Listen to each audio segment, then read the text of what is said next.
ભગવાનના નામ અને એનો સત્સંગ સમાગમ આપણા કાને સંભળાય. આ ડગલા સંતોના દર્શન માટે કે તીર્થ યાત્રા કરવા માટે મંડાય એ દિવસે માની લેજો કે આવું સુખ જીવનમાં ક્યારેય આપણને મળ્યું.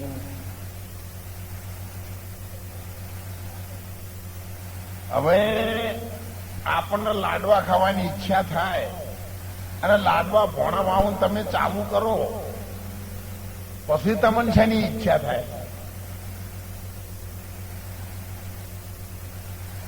પછી તો ખાઈને ઉઠી જવાની જ ઈચ્છા થાય ને, કોઈ ખાઈને મરી જવાની થાય ને. તો જે વસ્તુને આપણે મેળવવા માંગીએ છીએ એ વસ્તુ આપણને મળે છે, આપણે રાજી થઈએ છીએ, પણ થોડા ટાઈમ માટે. તમને એવું થાય કે હું 25 લાખનો બંગલો બનાવું એટલે તમે બનાવો ખરા 30 લાખનો, પણ એ બનાવ્યા પછી વળી પાછો સંતોષ ના રહે.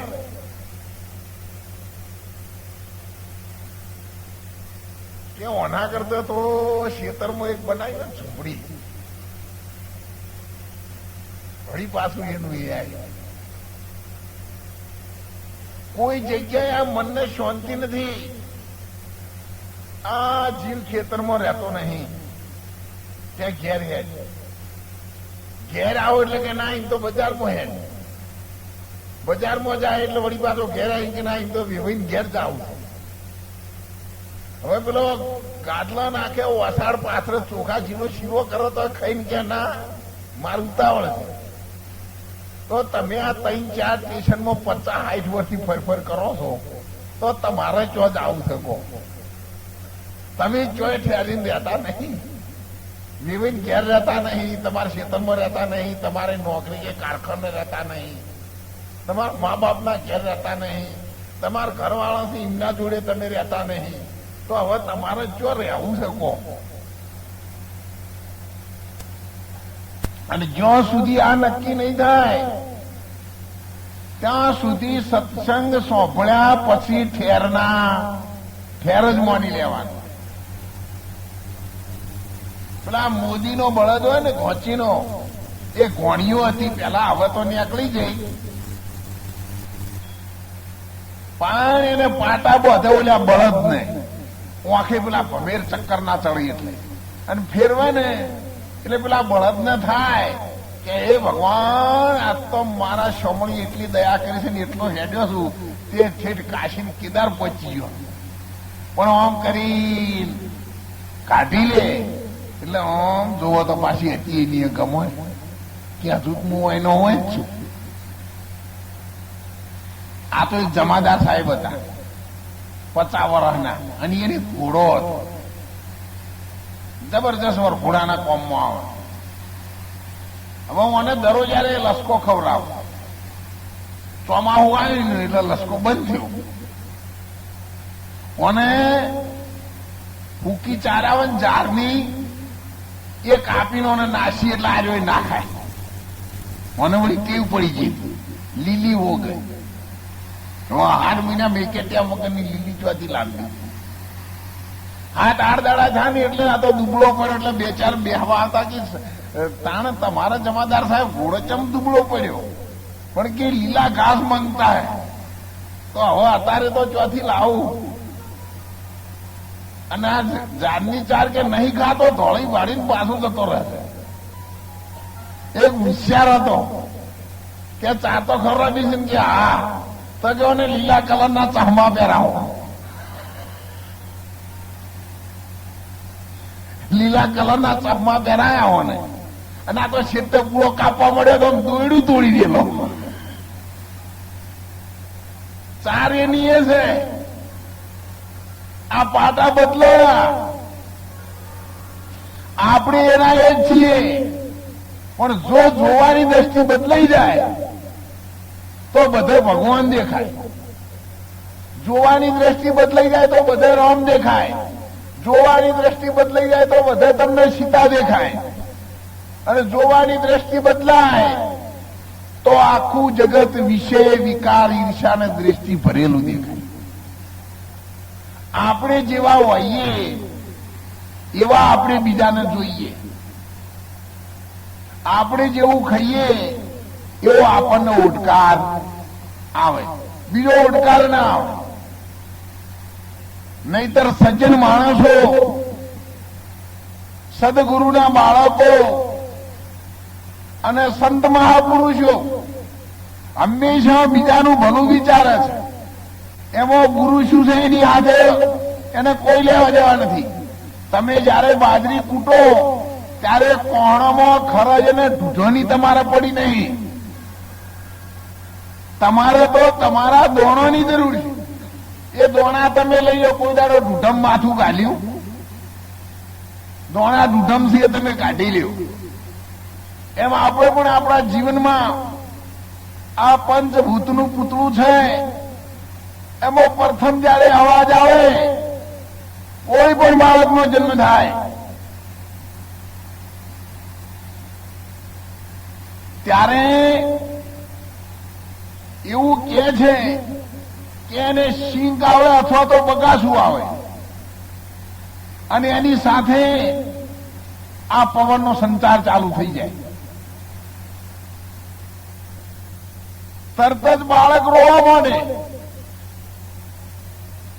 અને જયારે રોવે ત્યારે 3 અક્ષરો બોલે,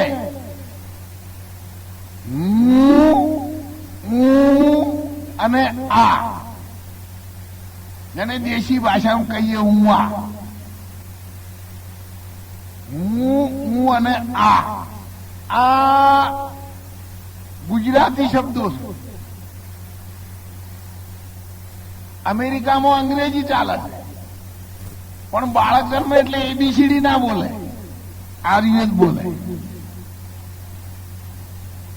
રાજસ્થાનમાં હિન્દી ચાલે એટલે હિન્દી ના બોલે. રોવો તાણે તો આર્ય જ બોલે. પછી એને જે બોલવું હોય પણ પહેલા પ્રથમ આર્ય લાગુ પડે. એટલે જે હું છે એ પહેલા પ્રથમ પહેલા શ્વાસની અંદર દાખલ થયેલું છે. એટલે કોઈ પણ માણસ એવું કે ને હું મટાડી શકું એ વાત તમે જવા દેજો. હું મટે નહીં, અને જે દાડે હું મટે ને એ દાડે જગતમાં દેહ રહે નહીં.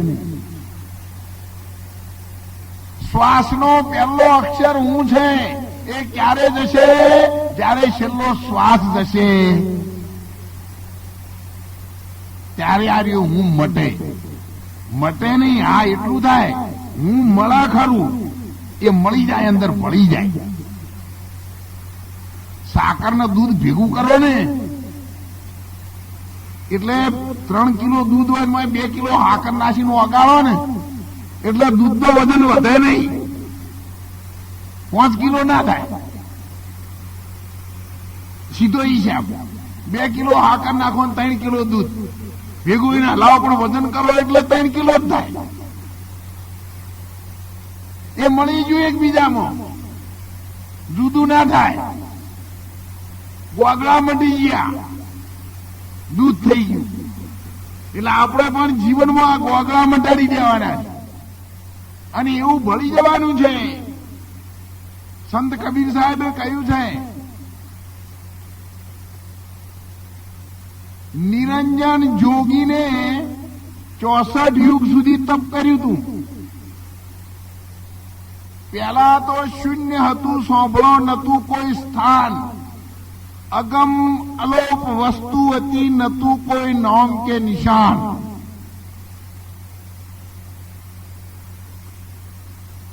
ત્યારે પ્રેમ પુરુષને પ્રેમ હુઓ જબ રૂપ જોવાને કાજ. અગમથી બ્રહ્મ પ્રગટ કીધો અને રૂપ લીધું. મહારાજ પેલા શૂન્ય હતું, એ શૂન્યમાંથી રેલો ઉતર્યો એટલે એકડો થયો. શૂન્ય હોય એમાંથી તમે રેલો ઉતરે એટલે શું થાય? ઓટોમેટિક એકડો. તમે એકડો કાઢો એટલે અંદર શૂન્ય આવે જ. શૂન્ય ના થાય તો બધી એકડો આવે. વસ્તી નહીં કહેતી કે એકડા રહો, પણ એકડા રહેવું ખરું, પણ હોર રાખવી શૂન્ય. એકડા રે ઈ નહીં જઈએ કો. એકડામાં ને શૂન્યમાં ખૂબ ફેર છે. અમો એકમ ને બીજ, અમો છે શૂન્ય છે. શૂન્ય શૂન્ય સૌ કોઈ કહે, શૂન્ય સમજે ન કોઈ. શૂન્યમાં સત્તા સર્વ રહી તું પ્રેમે પ્રકાશી જોઈ. શૂન્યનો બીજો અર્થ થાય કોઈ પણ પ્રકારનું કોઈ પણ વસ્તુનું બીજ. બીજ પડે એટલે એનો આકાર શૂન્ય થઈ જાય. પાણીના બુંદથી આ પિંડ રચાયો. કોઈ પણ દોણો જુઓ એ ગોળ જ હોય. પાણીનો આકાર મૂકો એટલે ગોળ થઈ જાય. આખી દુનિયા ગોળ. તમારા મૂઢા ઉપર ને શરીર ઉપર જુઓ, બધી વસ્તુઓ ગોળ છે. તમારી વાંસો ગોળ, તમારા નાકે ગોળ, તમારું મૂઢું ગોળ, તમારા કોને ગોળ. અને તમે આખા જમોથી આયા છો. એ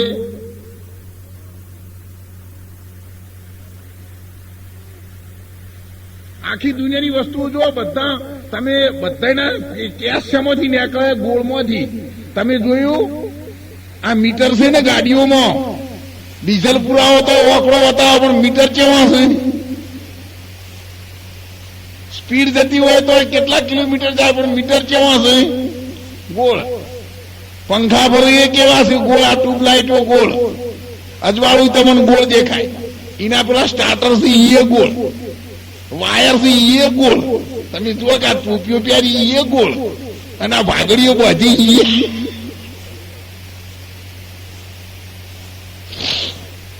આ બધું એમાં સમજ્યું છે, પણ એને ઓળખવા માટે કોઈ કોશિશ કરતું નથી. એટલે અનવર કાજી સાહેબે કહ્યું પેલા તો શૂન્ય હતું, પેલા હતું એ અત્યારે છે. અને કોઈ પણ વસ્તુ તમારે હિન્દી પેન ઓમ કરીને ફટ લઈને કાઢી અને આમ પોઈન્ટ મૂકો ને એટલે જેવું ટપકું થાય એનું નામ શૂન્ય. વિજ્ઞાનીને સેન્ટર કે, સંતો એને શૂન્ય કે. અને બધી શક્તિ શેમાંથી પ્રગટ થઈ છે? ઈમાંથી જ. અને ઈમો છે જ. બાજરીનો એક દોણો છે ને એ, અથવા તો વરનો એક દોણો જેવો એક ગોળ દોણો છે ને રાજગરાના જેવો, પણ એ ગોળ છે ને એ દોણાને તમે વાવો, એની અંદર મોટો વર છે, 12 ગૌ સુધી લોબો થાય એટલો મોટો. એટલા ડાળા છે, પોદળા છે, વડવઈઓ છે, અને જેવો દોણો વાયો ને એવા લાખો બીજ પાસ હોય એમાં. પણ હાથમાં જે દાડે દોણો લેવો એ દાડા કલ્પના આપણને આવતી. ઉનાળામાં તમે ઓબાની કેરીઓ ખાવ છો, પછી કેરીઓ આવું ઓબાને એટલે આવી દોયડી જેવું હોય, આટલું 6 ઇંચનું આટલું, અને એના શેડમાં કેરી વળજી રહી હોય આવડી 500 ગ્રામની 1 કિલોની. હવે તમે વિચારો, જેને કહીણ ચોરો તો ગોટલી ફૂટતી નહીં, એ આવી આ પાતળી દોયડી થઈ અને એ જ વળજી રહી છે. વસ્તી ખાય પણ વિચાર્યું નહીં કરે, અમો ચો થઈ નાખી આવ્યું. તમે ડાળે ડૂચા ભરો તો રહ ના આવે, પોદળો ચૂહો તો ના આવે, મૂળ ખોદી પાણી ગાલીને ચૂહો તો નરું દૂધ આવે, રહ ના આવે ને કેરી ધડડાટ આવ્યો છે. હવે અરે ઓબામ છે રહ ઓબામાં નથી, રસ કેરીમાં નથી, રસ ધરતીમાં છે. પણ એને કેળવી અને લઈ લીધો.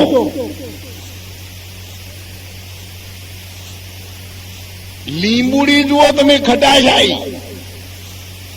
આ બધો રસ સમો છે ધરતીમાં. લોકોએ સમો નક્કી કર્યો ઓબામાં લેબુમાં. આ મોટી ભૂલ નહીં. રસ બધો ધરતીમાં ભરેલો છે. ત્રણ જગતનું ધરતીમાં છે.